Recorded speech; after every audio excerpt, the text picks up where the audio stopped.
صدقات یعنی زکات و خیرات تو مفلسوں اور ناداروں اور کارکنان صدقات کا حق ہے، اور ان لوگوں کا جن کے دل جیتنا منظور ہے، اور غلاموں کے آزاد کرانے میں، اور قرض داروں کے قرض ادا کرنے میں، اور اللہ کی راہ میں اور مسافروں کی مدد میں بھی یہ مال خرچ کرنا چاہیے۔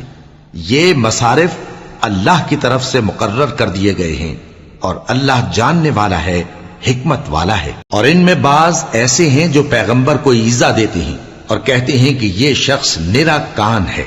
ان سے کہہ دو کہ وہ کان ہے تو تمہاری بھلائی کے لیے، وہ اللہ کا اور مومنوں کی بات کا یقین رکھتا ہے، اور جو لوگ تم میں ایمان لائے ہیں ان کے لیے رحمت ہے، اور جو لوگ اللہ کے رسول کو رنج پہنچاتے ہیں ان کے لیے۔ مومنوں، یہ لوگ تمہارے سامنے اللہ کی قسمیں کھاتے ہیں تاکہ تم کو خوش کر دیں، حالانکہ اگر یہ دل سے مومن ہوتے تو اللہ اور اس کے پیغمبر اس بات کے زیادہ حقدار ہیں کہ یہ انہیں خوش کریں۔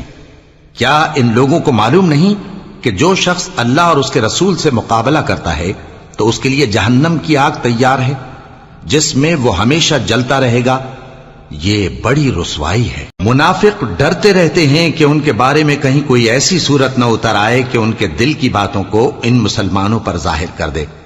کہہ دو کہ ہنسی کیے جاؤ، جس بات سے تم ڈرتے ہو اللہ اس کو ضرور ظاہر کر دے گا، اور اگر تم ان سے اس بارے میں دریافت کرو تو کہیں گے کہ ہم تو یوں ہی بات چیت اور دل لگی کرتے تھے۔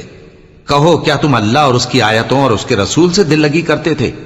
عذر مت پیش کرو، تم ایمان لانے کے بعد کافر ہو چکے ہو۔ اگر ہم تم میں سے ایک جماعت کو معاف کر دیں تو دوسری جماعت کو سزا بھی دیں گے، کیونکہ وہ گناہ کرتے رہے